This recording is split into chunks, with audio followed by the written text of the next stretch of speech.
Thank you, Steve, for doing this. I think everyone who gives an impromptu speech, it is never easy. It's always a challenge. So the simple fact that you got up here, did it, had a beginning, middle, and end to your speech deserves applause. To start, I want to talk about Steve's presence, the way he presents himself to us.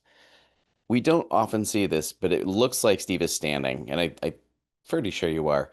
It's I sit during my Zoom meetings. I'm just lazy. So I hand it to him for standing because it does an awful lot for just the way you're presenting yourself, for being able to move your hands around without desk in the way. His eye contact was great.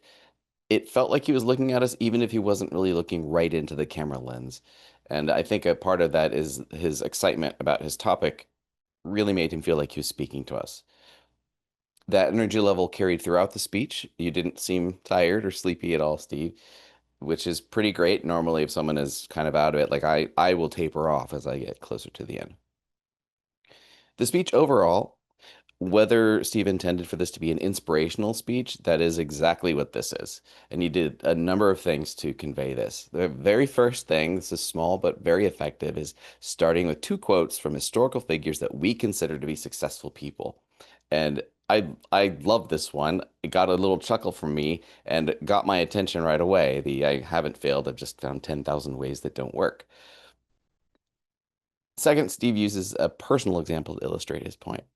Firsthand experience is vital when you're trying to convince somebody to do something or to embrace something new. It makes you credible. It says, I've been there and this is how it worked for me. And again, his energy level really conveys his conviction about what he's telling us and how it is true. It sounded to me that Steve approached his first venture with the Tiger Shark as almost a, well, wouldn't this be a kick or wouldn't this be fun? But he still went into it with a purpose. There's still a reason to do it. But he didn't quite know how big this would ultimately be for him. And third, if this is a third, he told us exactly that. It became something much bigger. And Steve, I would say this is the true message in the core of your speech. When you said, if you pursue something, stick with it, have a goal in mind, and you'll be rewarded along the way. My suggestion is to put that at the beginning. Just that's not maybe your first statement, but that is in your first paragraph, so to say, so to speak. We then were treated to the 9-minute documentary video explanation, which really sort of went into the next stage of his commitment to all of this. First, and he listed it for us. First, he's a diver, then a research diver, then a photographer, and now essentially a documentary videographer and producer. Then he talked about how the process taught him new skills. He set new goals.